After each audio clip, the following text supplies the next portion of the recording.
헬로. 헬로 구독자 여러분 안녕하세요. 제가 진짜 오랜만에 왔는데요. 오늘은 이제 장기백 변호사님 모시고 국가대표 황의조 선수의 이제 불법 촬영물 피의자 전환에 관한 이야기를 조금 해보려고 합니다. 장기백 변호사님 안녕하세요. 네, 안녕하세요. 법무법인 중용 장기백 변호사입니다. 예. 자, 본인 소개 간단히 좀 부탁드리겠습니다. 네, 저는 지금 한 11년째 변호사로 활동을 하고 있고 현재는 법무법인 중용에서 형사법, 행정법 전문 변호사로 활동 중에 있습니다. 네, 특히 형사법 전문이시니 오늘도 할 말씀이 되게 많으실 것 같은데요. 네, 뭐 재밌게 제 네. 실무 경험을 바탕으로 시청자 여러분들께 재밌는 제공한다는 느낌으로 진행을 해보겠습니다. 네, 변호사님 네. 요새 황의조 사건이 한참 문제가 되고 있잖아요. 네, 화제가 되고 있죠. 네, 어떻게 이제 간략한 개요 같은 것 좀 설명해 주실 수 있을까요? 사건의 발단은 어느 날 이제 익명의 인스타그램 제보로 황의조 선수의 사생활을 폭로를 하고 황의조 선수의 은밀한 성관계 동영상이죠. 두 편이 포함된 내용의 폭로글이 이제 게재가 된 것이 이제 사건의 시작이었고요. 해당 게시물에서는 황의조가 뭐 이런 사생활이 문제가 있고 뭐 이 지금 영상에 나오는 피해자 말고도 다수의 피해자가 있다.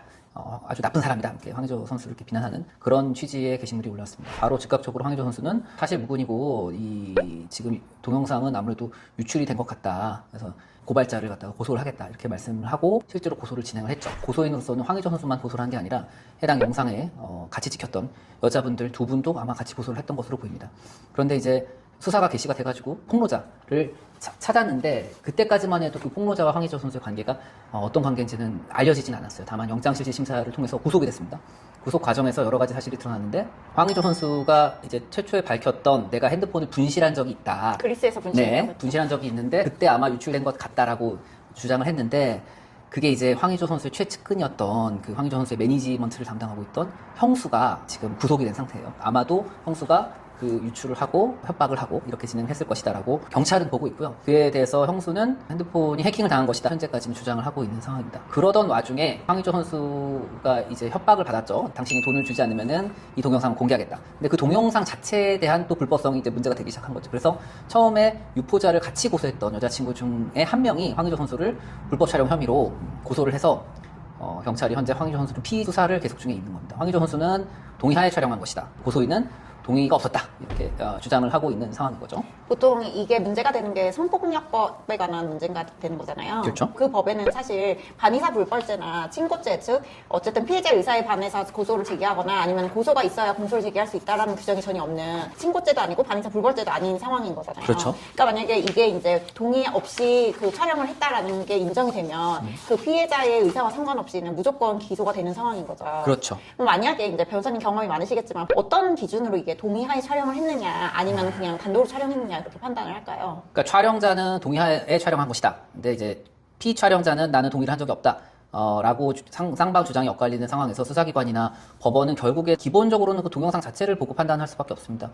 예컨대 두 사람이 카메라를 인식하고 있는지 또 카메라에 녹음된 그 영상에서 지금 현재 촬영 중이라는 사실을 양 당사자가 알고 있다든지 촬영 중이라는 거를 알았다고 해서 이제 반드시 그것이 동의를 의미하느냐 직결되진 않지만 촬영 중이라는 사실을 알고 있는 상태에서 성관계를 했다고 하면 아마도 촬영에도 동의하였다고 받아들여질 판단될 가능성이 상당히 있고요.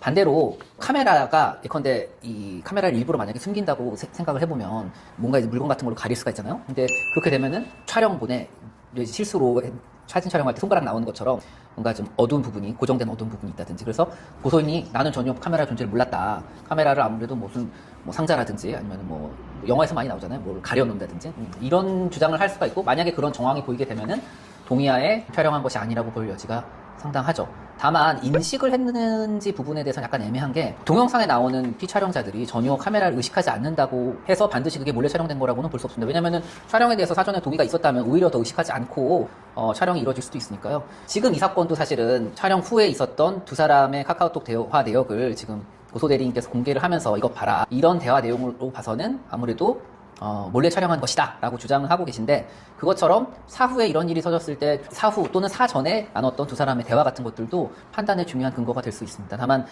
지금 뭐 고소대리인께서 하는 주장은 반박의 여지가 어느 정도 있다고 생각을 하고요. 사실 그 카톡 내용을 보면 내가 지우라고 했잖아 뭐 이런 내용이 있잖아요. 촬영을 했다는 것 자체는 인지하고 있었지 않았을까. 그러니까 촬영 중이라는 것을 고소인도 어느 정도 알고 있지 안 했을까라는 생각은 들어요. 물론 이거는 뭐 수사기관에서 판단할 몫이긴 합니다. 네, 저희는 이제 조금 다른 식으로 이 사건에 대해서 이야기를 좀 해보려고 하는데요. 황의조 선수가 이제 아직은 피의자 신분이고 피고인으로 전환이 안 된 상황이고요. 네. 그런 상황에서 지금 이제 국가대표 자격을 박탈할 것인가에 대한 문제가 조금 국가적인 문제로 지금 나오고 있고, 특히 클린스만 감독 같은 경우에는 국가대표를 유지하겠다라고 말씀을 하셨는데요. 그 부분에 대해서 이제 저희 피해자 쪽 고소 대리인은 그거 자체가 2차 가해 그렇게 얘기를 하고 있는 상황이에요. 변호사님 이건 어떻게 생각하세요? 네, 지금 클린스만 감독의 인터뷰 이후에 있었던 2차 가해를 중지하라. 그리고 또 클린스만 감독이 별다른 문제가 생길 때까지는 국가대표 자격을 유지하겠다.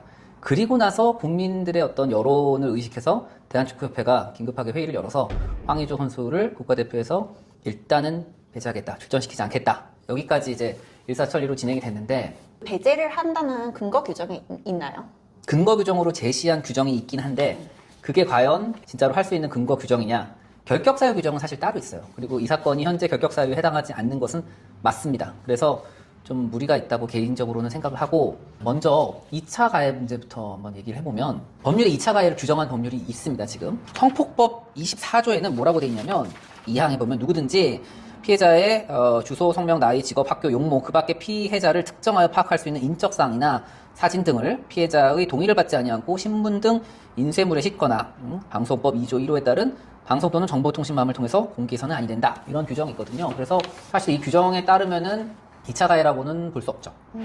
황의조 선수 측에서 밝혔던 결혼을 한 방송인이라서 좀 조심스러웠다. 이렇게 얘기를 했는데, 그걸 듣고 많은 사람들이 지금 피해자를 어떤 정보를 흘림으로써 협박을 하는 거 아니냐, 이런 식으로 안 좋게 보셨는데, 결혼을 한 방송인이라는 것만으로는 사실 특정이 안 되죠. 결혼하는 방송인이 한둘도 아니고 누군지 알 수는 없습니다. 많은 피해자들이 오히려 더 양산이 되고 있는 것 같아요. 그러니까 오히려 결혼을 한 방송인들 모든 사람들이 다 이제 그 도마상에 오르게 되는 거잖아요. 그런 효과가 있을 수 있죠. 요즘 들어서 제가 실무에서 느끼는 거는 2차 가해라는 말이 사실 너무 광범위하게 쓰이고는 있어요. 어느 정도로 체감을 하냐면, 무죄를 주장하는 사건. 법정에서 무죄를 주장을 한다는 거는 일단 수사기관은 유죄라고 봤다는 거죠. 그죠? 그렇죠. 네, 수사기관이 유죄라고 봐서 기소를 하고, 그럼에도 불구하고 법정까지 가서 본인의 무고함을 주장을 하는 것인데, 일부 고소대리인들께서는 피고인이 무죄를 주장하는 것만으로도 2차 가해다.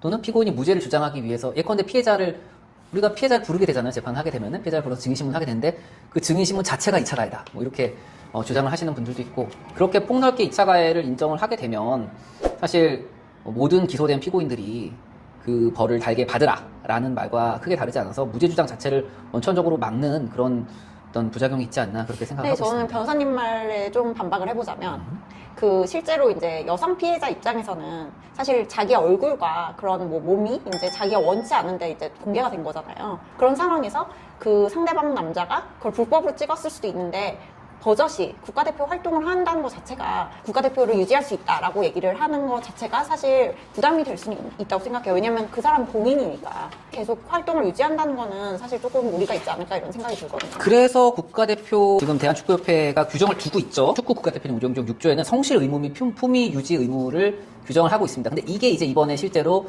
대한축구협회에서 황의조 선수를 배제를 하면서 근거로 내세웠던 규정인데, 규정의 형식이 어떻게 되어 있냐면은, 각급 대표 팀원은 국가를 대표하는 신분으로서 스스로의 품위를 떨어뜨리는 행위를 삼가며 사회적 책임감과 도덕성을 유지하여야 한다. 그러니까 이거 자체로 네. 결격이 생기진 않아요. 그렇죠. 네, 그래서 그것만으로는 17조에서 따로 징계 및 결격 사유를 두고 있는데, 문제는 17조에서 현재 두고 있는 징계 및 결격 사유는 전부 예컨대 금고 이상의 실형을 선고받고, 이제 실제로 기소가 되고, 그러니까 형이 확정이 돼야 되는 거죠. 네. 형이 확정되거나 집행유예 기간이 끝난 날로부터 2년이라든지 자격정지 이상의 징계 처분은 받고 징계가 만료. 징계나 형사처벌이 확정이 되고 완료가 된 자에 한해서 결격 사유로 삼고 있단 말이죠. 이번 네. 거의 가장 큰 네. 문제는 결격 사유가 아닌데 이 사람을 빼다 보니까 근거 규정으로서 6조밖에 들 수가 없었다는 점이고, 제 생각에는 일반 조항이라도 넣어야 되는 거예요. 그러니까 구체적인 징계 및 결격 사유 가장 말미에 기타 이에 준하는 중대 현저히 심각한 이런 품위유지 위반의 점이 인정되는 자라든지, 업무를 배제할 수 있다. 네, 뭔가 근거를 만들어야 되는 거지. 지금 근거가 없이 이렇게, 지금 이 사건은 재밌는 점은 기소도 안 됐거든요. 그렇죠. 예컨대 기소가 된다면 기소가 돼도 무죄가 나올 수 있단 네, 말이에요. 맞습니다. 근데 최소한 기소라는 거는 수사기관은 이 사람을 유죄로 봤다는 거예요. 수사기관 유죄로 판단하더라도 실제로 재판까지 가서 무죄를 받는 분들이 계십니다. 그런데 그래도 최소한 수사기관의 판단이 한 번 있다면은 국가대표 잠시 배제를 할 수도 있겠죠. 그런데 이 사건은 아직 기소조차 안 됐단 말이에요.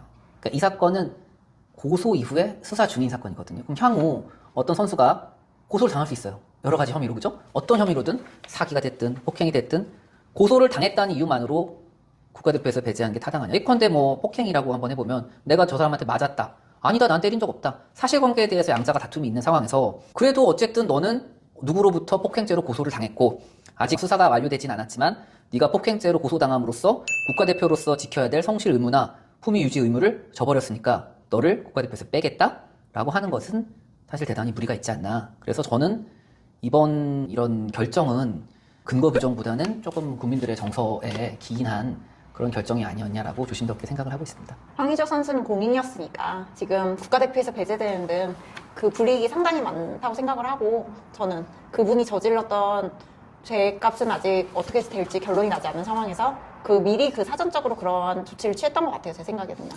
그리고 변호사님은 국민 정서가 있는 정서법이다, 그거는 근거가 없이 국민의 여론에 기대를 해서 그렇게 한 거다라고 말씀을 하시는 것 같고요. 그렇죠. 저는 공인이니까 국민 정서법을 무시할 수 없다라는 입장이고요. 그렇죠. 결국에는 똑같은 이유. 네. 국민정서법이다. 네. 결론적으로 저희가 대통합을 이룬 거죠. 지금. 그렇긴 하지만 네. 어쨌든 국민정서법 자체가 사실 전혀 무시할 수 있는 그렇죠. 저도 사실 헌법 위에 국민정서법이라는 말을 종종 하는데. 비꼬는 것 같은데. 비꼬는 거 아니에요. 중요하죠. 어떻게 보면은 헌법이 이제 국민정서, 그렇죠. 비꼬는 걸 수도 그렇게 들릴 수도 있겠네요. 수사기관이 엄정한 수사를 통해서 사실관계를 확실히 밝혀주시길 바랍니다. 그렇지만 그 전에 뭔가 너무 공인이니까 국가대표라고 나오는 건 사실 저는 좀 반대하고요. 변호사님은 반대 안 하시겠지만. 그렇죠. 저는 최소한 기소까지는 봐야 된다는 입장입니다. 뭐 그건 개인의 생각이니까. 오늘 장계혁 변호사님 모시고 얘기를 좀 해봤습니다.